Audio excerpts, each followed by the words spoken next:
Muy buen día, amables amigos de Alternauta. Qué bueno que están con nosotros en este retruécano que está bastante especial. Estamos en un momento muy difícil para la lectura, no importa cuándo escuchemos eso, cuántas veces hemos escuchado esto. En este contexto tan complejo es que vamos a platicar y daremos algunas cifras interesantes.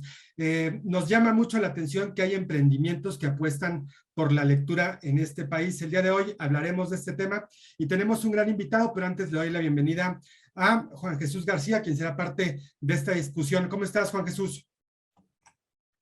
Hola Julio, muy buenas noches. Buenas noches, Héctor. Gracias por aceptar la invitación. Pues aquí estamos listos. Me interesaría muchísimo y yo voy a empezar a hacer varias preguntas porque creo que pues una de las partes fundamentales de nuestros seguidores es finalmente conocer un poco más acerca de esta profesión tan extraña que es ser editor, ¿no? Entonces, por ahí iría un poquito mis preguntas. Le agradezco a Héctor, te agradezco, Julio. Bueno, antes vamos a presentarlo, también me voy a presentar yo. Mi nombre es Julio Ramírez, soy editor y le agradezco mucho a nuestro invitado de hoy que haya aceptado compartir con nosotros algunos puntos de vista. Espero que se hayan preparado un buen té, un buen café para esta conversación y lo presento. Él es Héctor Vaca, es director de la editorial Cuadribio. Héctor. Hola, pues primero muchas gracias, Julio, Juan. Es un gusto estar con ustedes. Sin duda, el asistir a este tipo de programas como Retruécanos para un proyecto como Cuadribio, pues es un placer y es un honor. Gracias por la invitación.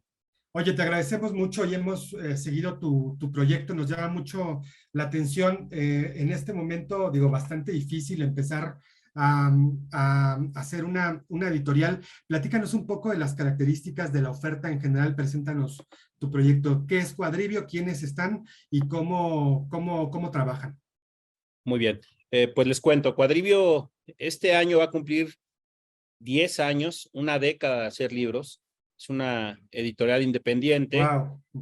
Prácticamente nace con el objetivo pues de ser un lugar donde tenga voz, pero sobre todo que se apueste por la literatura.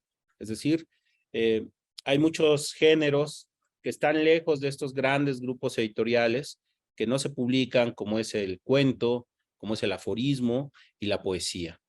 Prácticamente estas tres grandes colecciones son las que tiene la editorial. A lo largo de estos casi 10 años hemos publicado más de 100 títulos en las colecciones. Tenemos un portal de internet donde hacemos la venta de los libros electrónicos solamente, que es www.cuadribio.com, y contamos con un distribuidor, Tabaquería Libros, y estamos en prácticamente todas las librerías que tienen que ver con nuestro nicho, ¿no? Es decir, librerías independientes, librerías que apuestan por el libro, y en la única librería que no estamos es en Gandhi, ¿no? Porque es un proyecto que se ha alejado muchísimo de todo lo que tiene que ver con la verdadera literatura y con la apuesta de proyectos que no buscan tanto el enriquecerse ni el enriquecer a los autores, y obvio a los editores tampoco, pero que sí pretende mostrar y entregarle al público lector pues libros de buena manufactura. 100 títulos, qué difícil, ¿no? ¿Cómo ha sido este proceso? ¿Cómo es la selección? ¿Qué ves en un autor para poderlo llevar a Cuadribio? Eh, Roberto Calazo, un gran editor que admiro y que murió hace un par de años, decía que la tarea más fácil y más difícil es ser editor, ¿no? Porque lo único que va a determinar lo que publicas es tu gusto. Entonces, pues si tienes mal gusto, pues publicarás malos libros, ¿no? Si tienes buen gusto, seguramente andarás por el buen camino. Creo que eso es un poco la lógica, ¿no? Yo creo que las editoriales independientes, más que ser un lugar o un espacio de la cadena del libro, como le llevan actualmente, o otro espacio más de comercialización, yo creo que son espacios culturales. Son espacios culturales porque no solo estamos generando ediciones, libros para la venta, sino que estamos aproximando una nueva forma de quehacer literario, una visión de lo que consideramos qué es la literatura, qué es la poesía, qué es el aforismo, qué es el ensayo, qué es el cuento corto, desde nuestro particular punto de vista, ¿no? Y yo creo que es una apuesta y esto siempre va acompañado con otro tipo de actividades, ¿no? Actividades que obviamente donde tratamos de hacer festivales, acercar a crear nuevos lectores, crear otro tipo de público, sobre todo porque creemos que el conocimiento y la cultura pues pueden hacer una transformación social y sobre todo en un país que tanto lo requiere. Juan Jesús. Héctor, pues finalmente quisiera conocer cómo fue que empezaste a pensar en estos géneros un poco olvidados por las cadenas de libros, ¿no? Me refiero, pues nosotros decimos entre broma que uno nada más se puede enriquecer en TikTok y haciendo poesía, pero dinos tú, ¿por qué empezaste? Estaba viendo Cuadribio y gran parte de su colección es poesía, gran parte de su colección es ensayo, y tú mencionabas aforismos. ¿De dónde surge esta idea o esta sensación de decir, bueno, vamos a voltear a ver un poco a estos géneros perdidos? Incluso el cuento, que en algunas otras pues pláticas que hemos tenido ya habíamos dictaminado que el género por excelencia en este momento es la novela. Novela. Entonces quisiera saber de dónde surge esta idea de estos géneros, digamos, un poco perdidos. Qué interesante pregunta. Mira, un poco tiene que ver con lo que les comentaba al inicio. Los grandes grupos o los holdings están interesados pues, en que se desplace este tipo de narrativas, ¿no? Es decir, la novela. Y obvio, como editor independiente, pues apostar por la novela es un poco complicado porque los autores, antes de ofrecerte un libro inédito, de ofrecerte una obra, lo han llevado a todas las editoriales y la mayoría de los libros que te llegan son descartes. Sé también que muchas editoriales grandes o de esos grandes grupos no apuestan tanto por la literatura, ¿no? Es decir, o por proyectos imaginativos, creativos, o por libros que saben que no necesariamente van a tener un mercado inmediato. Entonces, a partir de eso decidí que no podíamos publicar novela, ¿no? Sino más bien pensar en cuáles son estos géneros que son más raros, son más extraños y que no tienen cabida y que sí somos primera opción para los escritores, ¿no? En este caso, creo que el cuento, pues es uno de ellos, ¿no? La narrativa breve, no necesariamente el cuento, sino la narrativa breve, la narrativa fragmentaria, y de ahí se desprende un poco también el ensayo imaginativo, y por otro lado, creo que el aforismo está muy pegado o va a caballo entre la creación y el pensamiento. Entonces, pensamos cuando construimos este proyecto que esos eran como los dos nichos, ¿no? Y la poesía, pues hay demasiada, ¿no? Es muy, muy vasta. México tiene una gran tradición poética y sin duda igual el poder tener la posibilidad de elegir los títulos que tú quieres publicar. Creo que esa es una gran ventaja y sobre todo que no tengan un lugar o un nicho de mercado, ¿no? Porque, como te comentaba, pese a que somos más de 130 millones de habitantes, pues aún los tirajes son muy reducidos, se lee poco y lo que se lee no necesariamente son libros, ¿no? Y de la misma manera, así como hay tantos millones de habitantes, hay miles de premios, ¿no? Hay miles de premios de poesía, hay premios escolares, locales, municipales y después estatales, nacionales, internacionales. No sé, un día yo estuve tratando de contabilizar, miles es una exageración, pero sí podemos hablar que más o menos hay cerca de 450 premios para la gente que escribe poesía. ¿Qué sucede con esto? Pues quizá mucha gente cuando gana un premio cree que ya es un reconocimiento o ya es poeta, ¿no? Y obvio, un premio ni un libro te hace o te da esa posibilidad. Entonces, un poco es buscar la poesía que me agrada o que nos agrada y pues hacer propuestas editoriales a partir de esto, ¿no? Te digo, pero siempre desde un punto de vista mucho más como proyecto cultural más que como un negocio meramente. Oye, qué difícil poder entonces establecer una categoría. ¿Tú cuándo consideras que que un autor ya es un poeta? No, pues eso cuando lo lees, ¿no?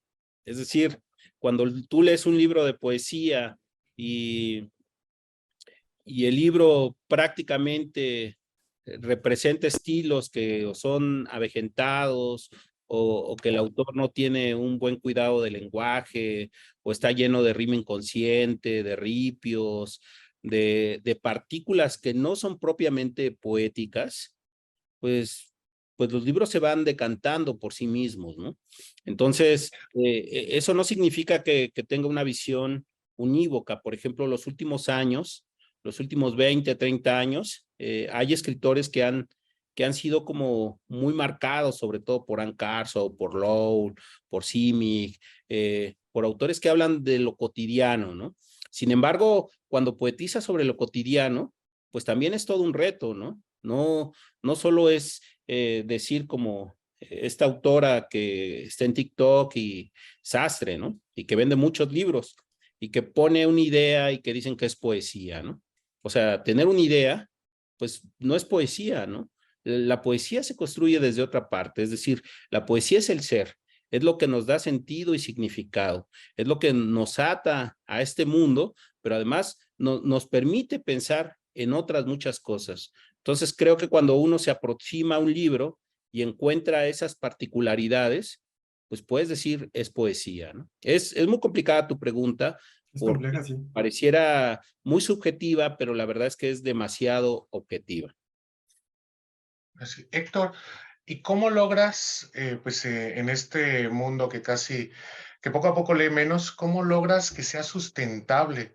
O sea, si estamos hablando de nuevos poetas, ¿cómo logras que un género, sabemos que no es la intención y nos lo has dejado claro, no es la intención volver ricos ni a los autores, ni a los editores, ni nada, pero ¿cómo logran ser sustentables?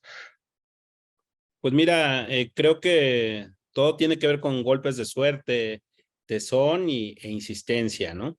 Te cuento que cuando nació la editorial, había unas becas que se llamaba becas para la coedición que daba la Dirección General de Publicaciones y en la cual podías participar hasta por 3 becas.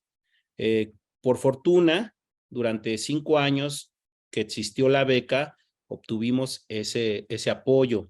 Y además otro tipo de apoyos que antes existían y que se iban sumando a esto, ¿no? Entonces, al ser un proyecto que prácticamente es autosustentable, porque desde el inicio que hice una pequeña inversión para que arrancara, hasta la actualidad, pues yo no he tenido que poner un peso en mi bolsa, ¿no?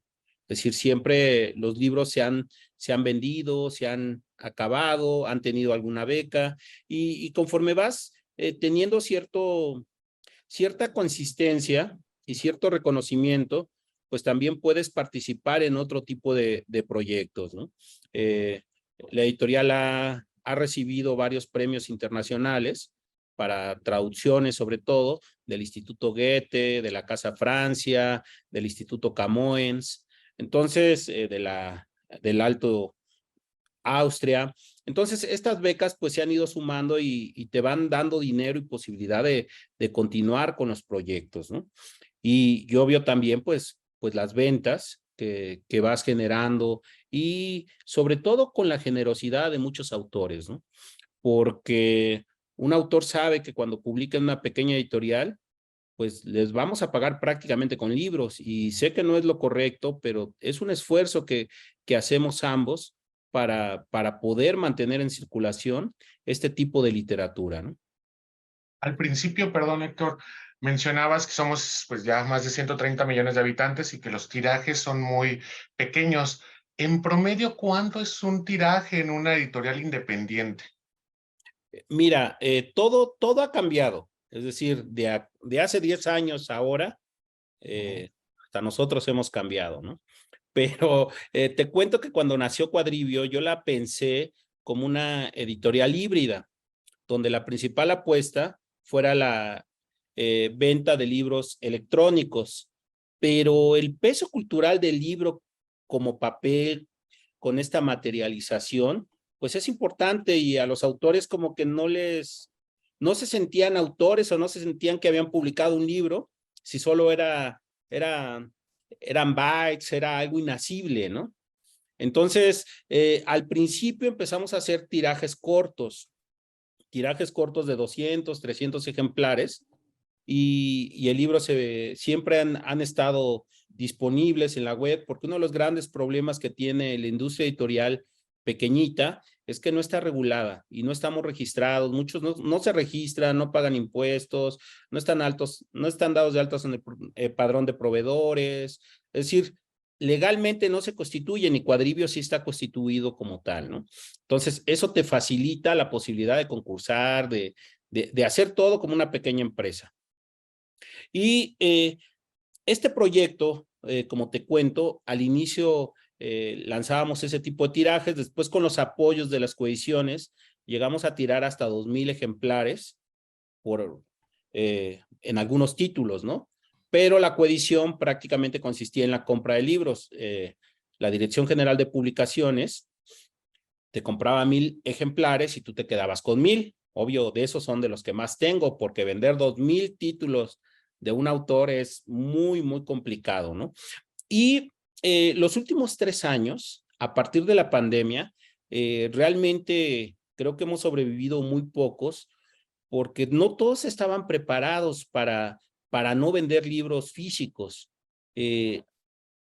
A diferencia de ellos, por ejemplo, nosotros en Cuadribios, pues la pandemia fue como otro golpe de suerte más, ¿no?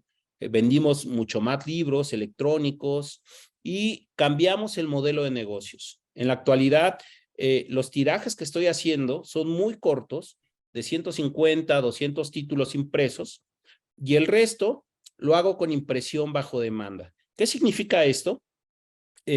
Tú tienes tu catálogo, los nuestros los puedes encontrar en Sambors, en Sótano, y los puedes encontrar en algunos países latinoamericanos e incluso en España.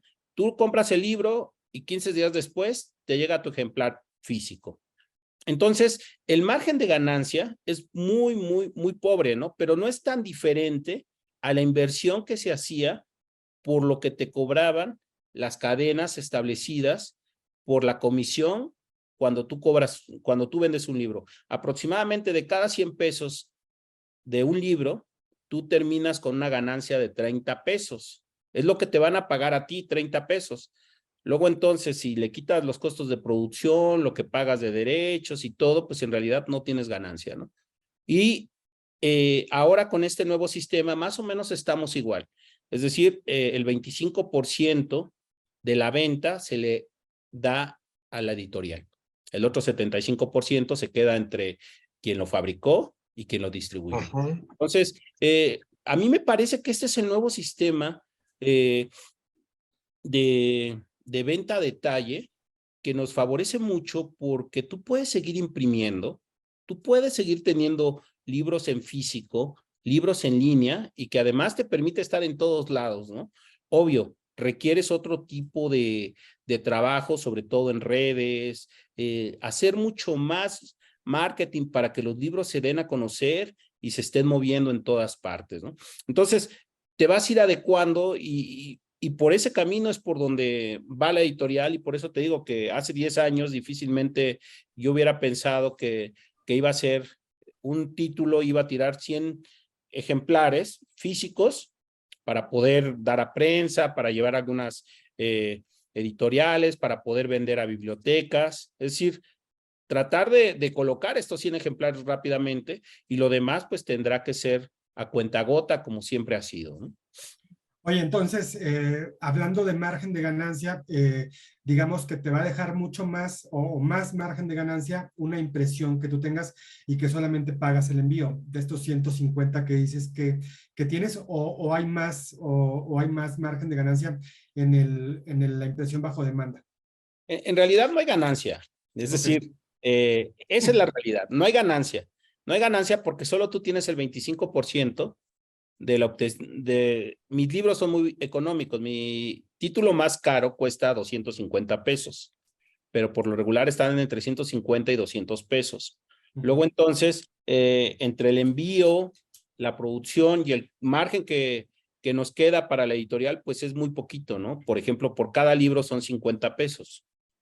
Entonces, pues realmente no hay una ganancia como tal, ¿no? Para que tú tuvieras un saldo positivo, pues tendrías que quitar todos los costos que nunca ponemos los editores, como es el costo de corrección, edición, maquetación y diseño. Es decir, todos estos costos nunca los endosas, ¿no? Es decir, tu producto lo mides a partir del costo de producción, no del valor intelectual del mismo. Entonces, ahí pues obvio es muy complicado saber, bueno, no es difícil saber cuánto ganas, pero no hay una ganancia como tal, no hay una pérdida, eso sí. Ok, ¿y este trabajo intelectual, tienes trabajadores o lo logras hacer con colaboradores? ¿Cómo lo resuelves? No, pues en realidad siempre hemos sido dos personas nada más, siempre. Es decir, todos estos tipos de proyectos prácticamente se hacen pues a una escala muy pequeña, ¿no? Porque no hay posibilidad de hacerlo. Pero si tú ya cuentas en la cadena grande, pues no solo somos dos, sino también está el distribuidor, el que va a vender los libros a las tiendas físicas, y también está quien te está proveyendo el servicio, el que provee el servicio para la impresión bajo demanda. Entonces, al final, pues ves que hay una cadena grande de 10, 12, 14 personas detrás de la manufactura de cada uno de los libros, sin contar obviamente con los traductores, los escritores, los correctores y toda la gente que te ayuda, ¿no? Pero prácticamente la chamba la hacemos solo dos personas, ¿no? Volviendo un poquito atrás, Héctor, ¿tú crees que los nuevos poetas, los nuevos cuentistas, por lo menos en la escena cultural de México, su única opción, bueno, sus únicas dos opciones de publicación sería una editorial independiente y autopublicarse? Mira, yo no creo mucho en la autopublicación, porque yo no dudo que haya talento que pueda pasar sin las manos de un editor, ¿no? Pero siempre he creído que un editor es quien le da sentido a algo, ¿no?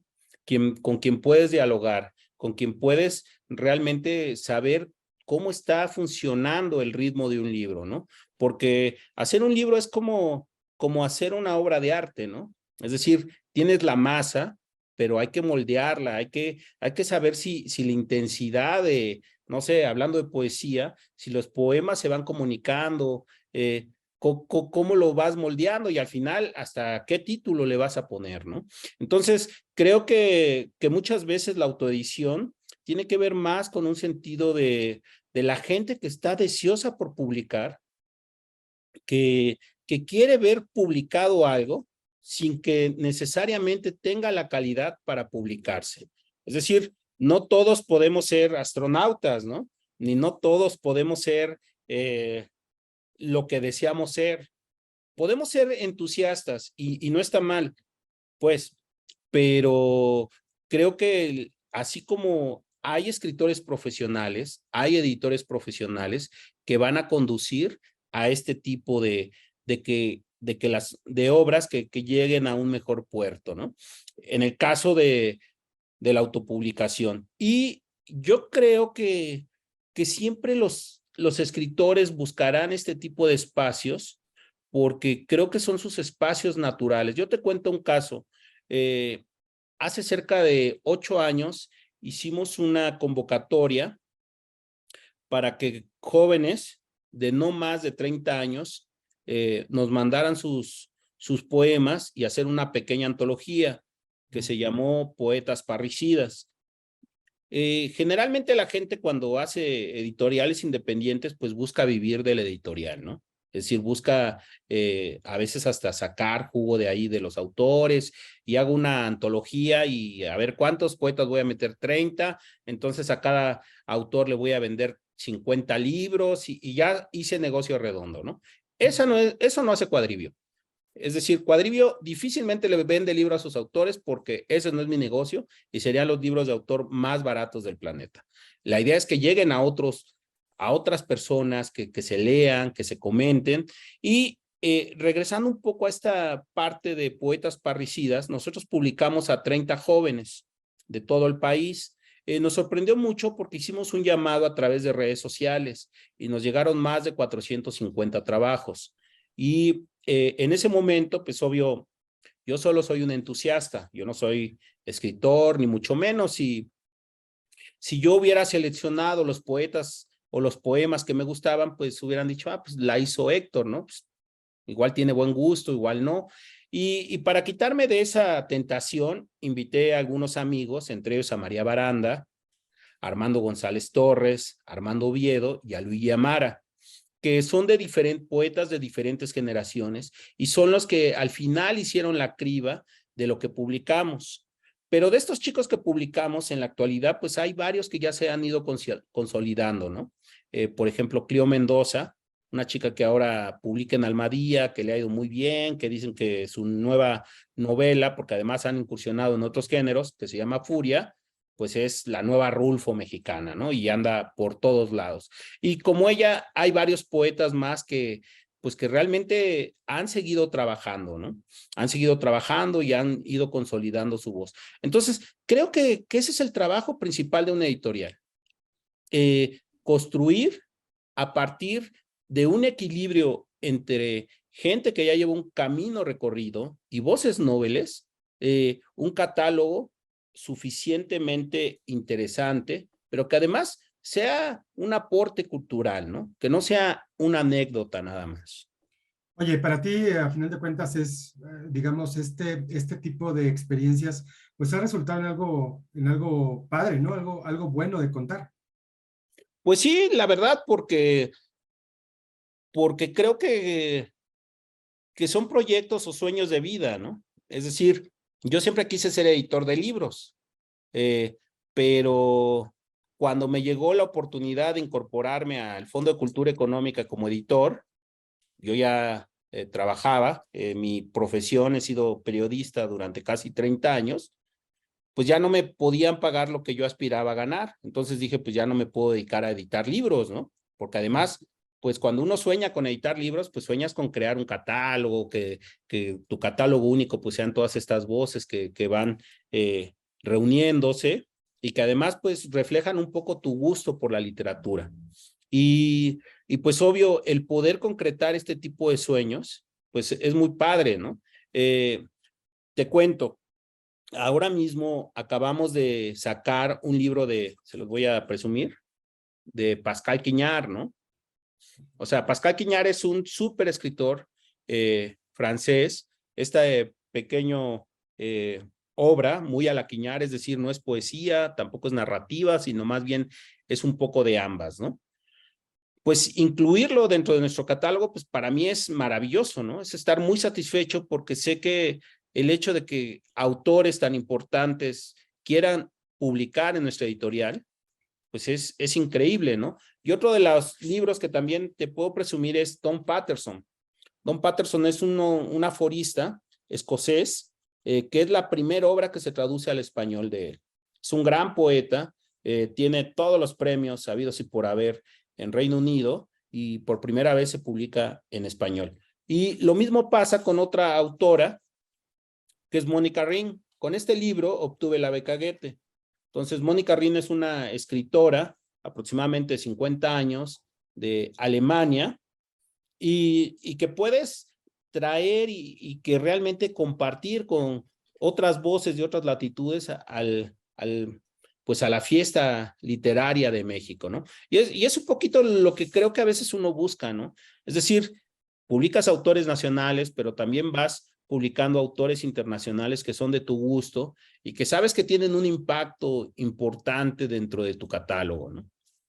Oye, ¿eres la única editorial que hace textos de aforismo? Yo no he visto otra. No, hay varias. ¿Sí? Mira, yo en realidad, cuando nació Cuadribio, uno de los libros que publicamos primero, o de sus primeras ediciones, fue Breves Autopsias de Benjamín Barajas y tuvo la fortuna de ganar el premio El Torino en Italia, que es el premio más importante de aforismos que hay. Y en Italia, en España y en algunos países de América Latina, principalmente Argentina y creo que Perú, es como un género muy animado, ¿no? Entonces, hace como 3 años, uno de los autores presentó un libro en la Universidad de Granada y me invitaron como público, ¿no?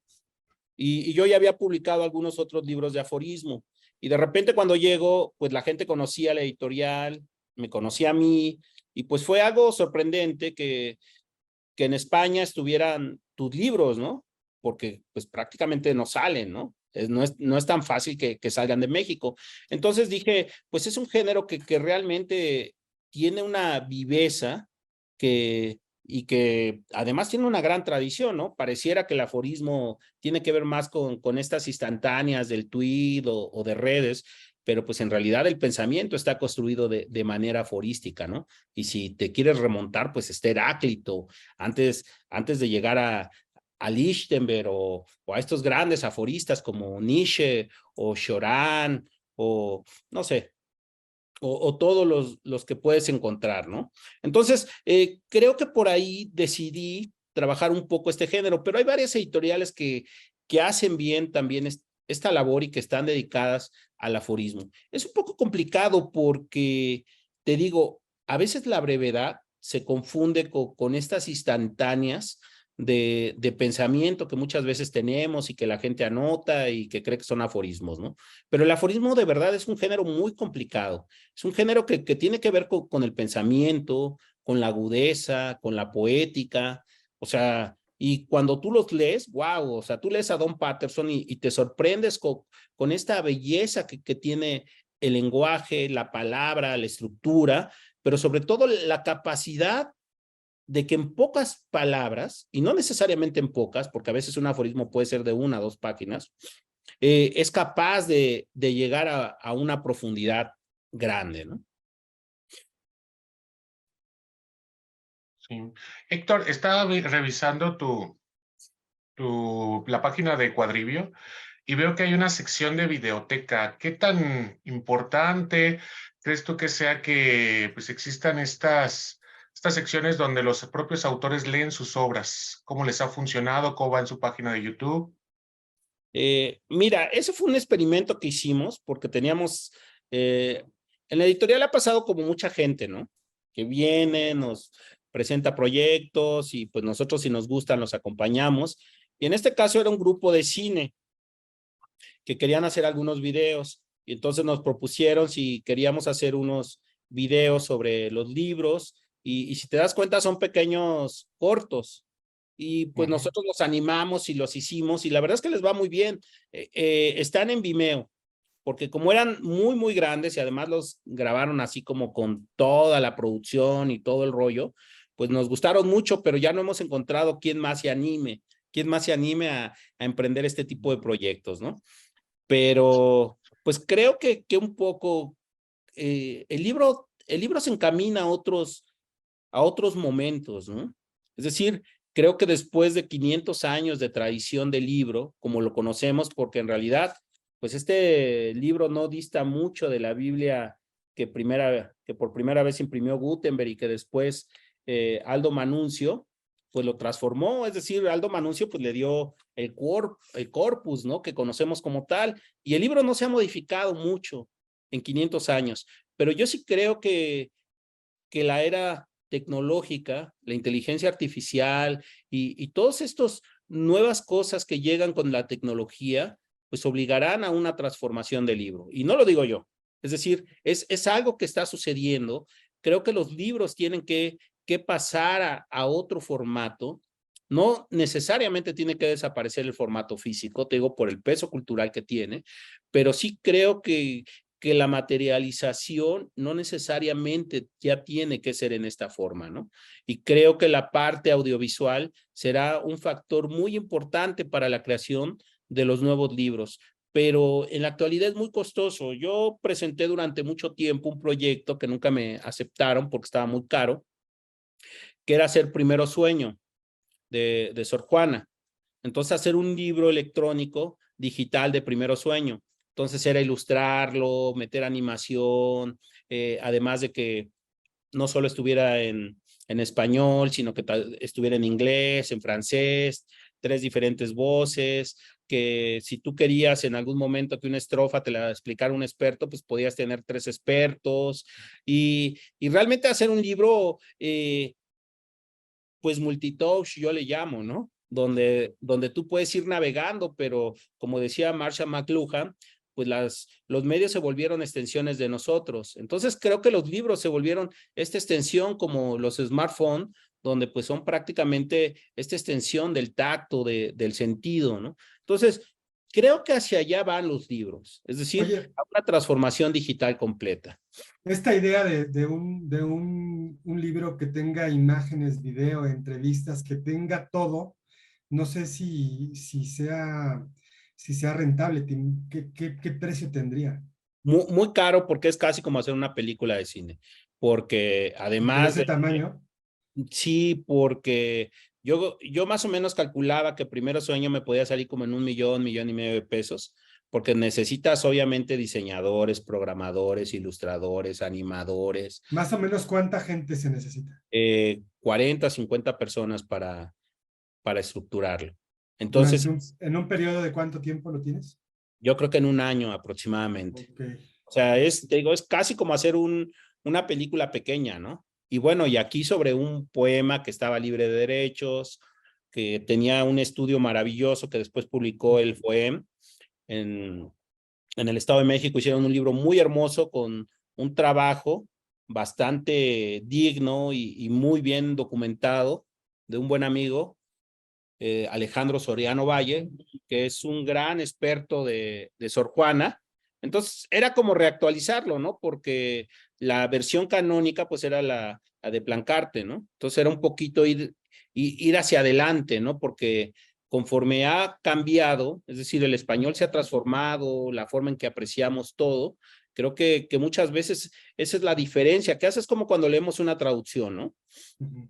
Cuando leemos una traducción de principios del siglo XX, y la leemos con una actualización, hay una editorial muy buena española que se llama Alba, que está haciendo actualizaciones de traducciones, tú los lees y tú dices, wow, o sea, creo que había perdido mucha la esencia de lo que era el libro cuando lo leí en una versión anterior, ¿no? Y obvio, pues no todos somos políglotas, ¿no? O mucha gente cree que habla muchos idiomas, pero pues en realidad con trabajos en lo particular yo hablo y escribo español, ¿no? Ujú. Sí, claro, porque además la poesía hay que entender que tiene muchas dimensiones y el hecho de conocer una lengua de manera somera no te faculta, digamos, para entenderlas. Así es. Sí, y yo creo que por ese camino, pero pues son proyectos que yo he visto, ¿no? Gracias a la editorial tuve la oportunidad de ir a la Feria de Frankfurt. Y por ejemplo, ahí estaban trabajando algunos libros, sobre todo con realidad aumentada, hace como 5 años que fui, Ujú. y ya te ponían los libros, algunos libros sobre todo con música, ¿no? Operetas, con realidad aumentada, y era una cosa muy, muy padre, que tiene que ver con esta nueva interpretación de los libros, ¿no?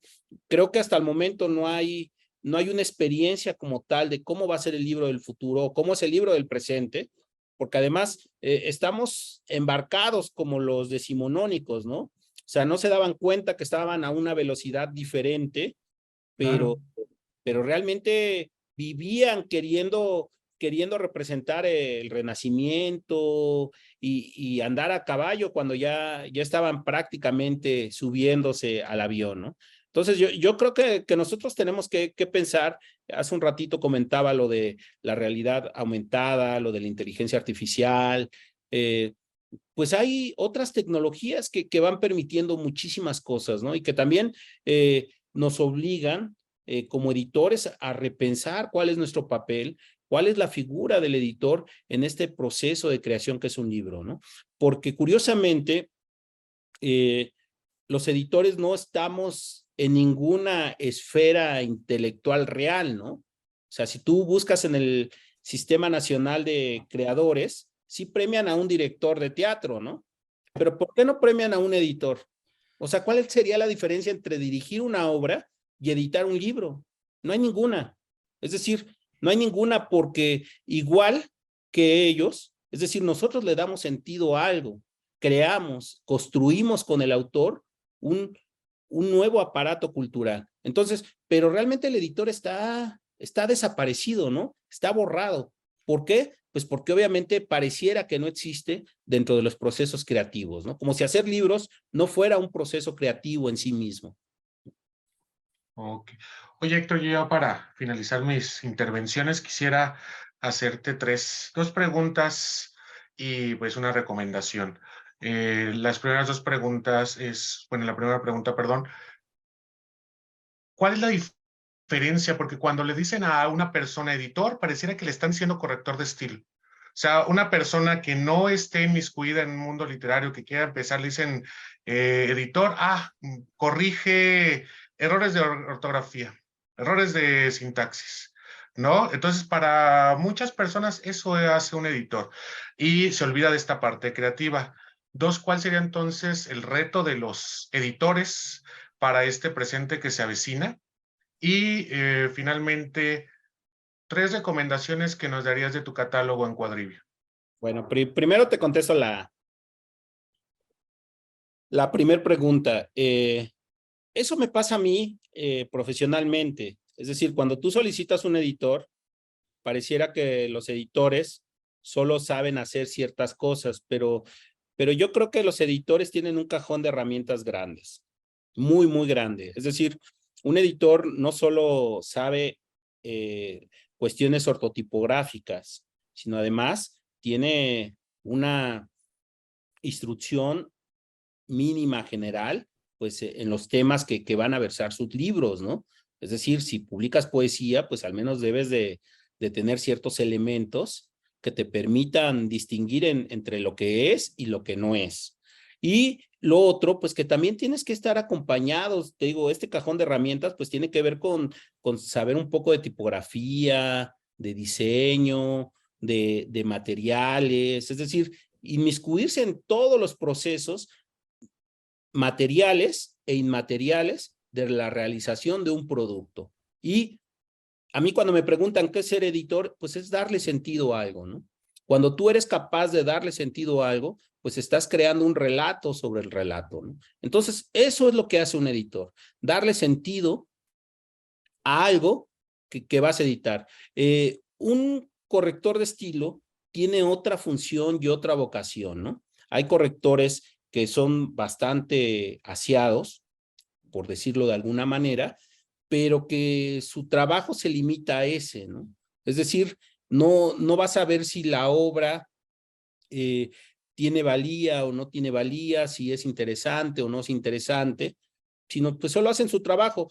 Y la visión que yo te doy, pues en realidad es una visión medio romántica, porque para mí los grandes editores son los que forman catálogos. Es decir, para mí un editor no es quien trabaja en Random House o en estos grandes grupos, porque ellos son gerentes y deciden sobre ciertos contenidos, ¿no? Yo creo que los editores desde Kurt Wolf, es decir, desde esos emprendedores que les llamaríamos ahora, pero yo diría gente de la literatura que pueden descubrir el talento de Kafka, de Wittgenstein y apostar por este tipo de obras, hasta Roberto Calazo, el propio Herralde, aquí en México Luis Alberto Ayala Blanco, que fundó la editorial Sexto Piso. Sin duda para mí esos son editores, es decir, los que son capaces de traernos obras contemporáneas o en desuso que las vuelven actuales y que les dan otro sentido y que nos pueden realmente conducir hacia un gusto definido de literatura. Para mí, eso es un editor. ¿Y las recomendaciones? Las recomendaciones, pues yo volvería a lo mismo, ¿no? Yo creo que este libro de Medea es maravilloso, de verdad, quien lo quiera comprar, ya está disponible en edición bajo demanda, próximamente estará en las librerías. Don Patterson, que es otra joya que de reciente lanzamiento, y por último, Mónica Ring, ¿no? Mónica Ring, que son 3 géneros diferentes, curiosamente. Por un lado es poesía, aforismo y narrativa, ¿no? Entonces, pues es como la apuesta que tenemos en este momento en Quadrivio, Muy y que bien, vamos a pues. tener con más novedades. Muy bien, todavía no nos vamos. Creo que podemos hacer una última pregunta cada uno de nosotros contigo, Héctor, si nos lo permites. Nada más quiero recordarles a nuestros amigos que están viendo este programa de Retruécano a través de alternauta.mx que nos sigan cada 8 días.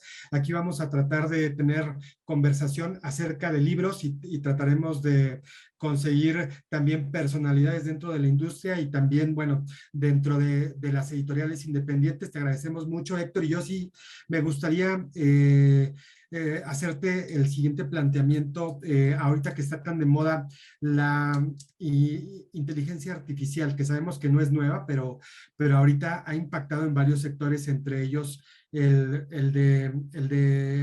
el de los datos, el de la creación de contenidos. ¿Tú crees que afecta, digamos, el quehacer y el trabajo, digamos, editorial, la llegada de las herramientas o cómo las tenemos que tomar y cómo las tenemos que aprovechar? Y evidentemente, pues no pensar que nos van a resolver todo o que van a ser un producto interesante por el hecho de tener este tipo de procesamientos. ¿Qué opinas? ¿Cuál es tu visión? Pues yo creo que todos los avances tecnológicos siempre nos van a ayudar, ¿no? Nos van a ayudar, y sin duda creo que la inteligencia artificial, como se está operando ahora, tienes mucha razón, porque eso tiene ya más de una década que se está utilizando, pero ahora está muy de moda el famoso chat, ¿no? Entonces, creo que es un reto verdadero para los editores, para los escritores, para todos los que estamos vinculados con el proceso intelectual de algo, porque pues nos exige prepararnos más, ¿no? Estar realmente preparados, saber que alguien no te manda un libro que lo hizo con inteligencia artificial, ¿no? Porque yo he jugado mucho los últimos días, y realmente por el momento todavía es algo bastante, su lenguaje es bastante incipiente, ¿no? Yo, si lo pudiera clasificar, diría que es un adolescente de 12, 13 años, pero yo creo que en 3, 4 años será una persona pues ya madura, y que podrá ser muy difícil detectar qué es lo que crea, ¿no? Pero sin duda, creo que en los procesos de edición, de creación, pues traerá nuevas cosas que nos permitirá, pues obviamente, aprovecharlas, ¿no? Y como toda la tecnología bien empleada, pues creo que es benéfica, ¿no? Y también pues cuidar sus riesgos, ¿no? Porque pues en algún momento yo ahora veo las imágenes que crean a través de la inteligencia artificial, lo que pasó en el WordPress Photo, que mandan una imagen creada. Pues también eso quiere decir que no debemos de estar en ese cajón cómodo que siempre estamos, ¿no? Donde nuestros saberes son limitados, y dejamos de leer, dejamos de prepararnos, dejamos pues, de realmente buscar la indagación, ¿no? Entonces yo creo que nuestro compromiso pues es seguir leyendo, seguirnos preparando, y estar todo el día pensando, ¿no? Cómo ser más creativos, cómo podemos hacer las cosas que nos depara el presente, ¿no? Porque el futuro ese nos alcanzó hace muchos años. Entonces, en el presente continuo es donde tenemos que estar muy, muy listos, muy duchos, y pues obvio, creo que la gente que no esté preparada, pues no tendrá cabida cuando esto se desarrolle realmente, y solo estará, pues funcionará la gente que se preparó para enfrentar este tipo de cosas. Qué interesante, Juan Jesús. No, finalmente es una preocupación constante entre varios amigos, conocidos, artistas, porque estaba en boca de todos cuando Boris Eldagsen, que fue el que rechazó este premio de fotografía, ¿no? Y aparte son pinturas, son en algún momento intentos literarios, y ahí abordando un poquito esto, hasta qué punto, pues de repente en un algoritmo todos los libros que lleguen de escritores, y de ahí mismo el algoritmo sea el que elija cuáles son los mejores poemas. Pues este tipo de situaciones sí tendríamos que estar preparados. Finalmente, la tecnología no ha terminado con la creatividad, ¿no? Como decían, tenemos 500 años, son 500 años de adelantos tecnológicos, los cuales, pues los autores de todas las épocas han sabido sortearlos y han sabido mostrar al público sus escritos, ¿no? Ha cambiado el mundo muchísimo desde pues, la primera novela conocida como tal, que podría ser o Gargantúa o el mismo Quijote, hasta las últimas novelas que se han publicado, que hablábamos en otras emisiones sobre las sagas, ¿no? ¿Qué tanto han estado las sagas presentes en estos últimos 20, 30 años en la literatura?